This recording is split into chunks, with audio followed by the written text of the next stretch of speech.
Welcome back for today's walk. I'm going to talk about the third weed in this series on weeds that we're doing.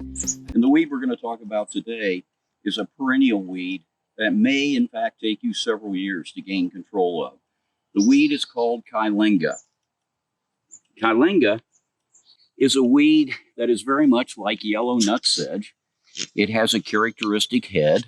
It is, in fact, a sedge, so the stems are solid and they're triangular in cross-section, and it's characterized by these three very narrow, sharply pointed blades. This weed will outgrow grass, it will tolerate low mowing, and it spreads by seed dispersal, but it also spreads by these underground rhizomes. And those rhizomes are one of the things that compound with its fast-growing habit and its seeds that make it difficult to control. To control this weed, you have to use a multiple-pronged strategy.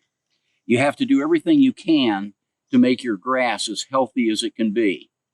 The cultural things that you can do involve avoiding overwatering and shady places. So this weed will find a bare spot that's moist and shady and inhabit it. Control chemically, you can control it with both pre-emergent and post-emergent herbicides.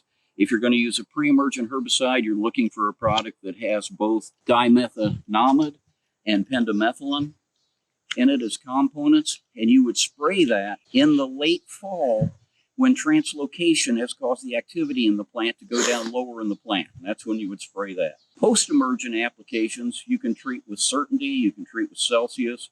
A less costly treatment would be with Image. Today, I'm going to spray this with Certainty. Certainty is a water-soluble powder that you can spray on this. And we'll come back in a couple of days and see what impact we have had on this weed. As you remember, a few days ago, we sprayed the Kylinga in this yard with Certainty. And as you can see, the seed heads have started to turn brown and the foliage on the Kylinga has begun to yellow.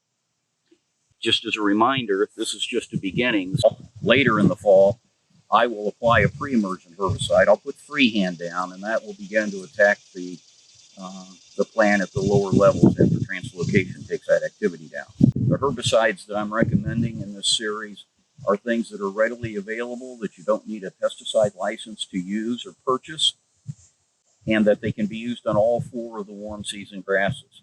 But you must read the label.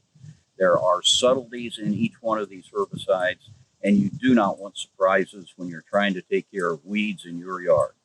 So I hope you find this information useful, and until our next walk, go pack.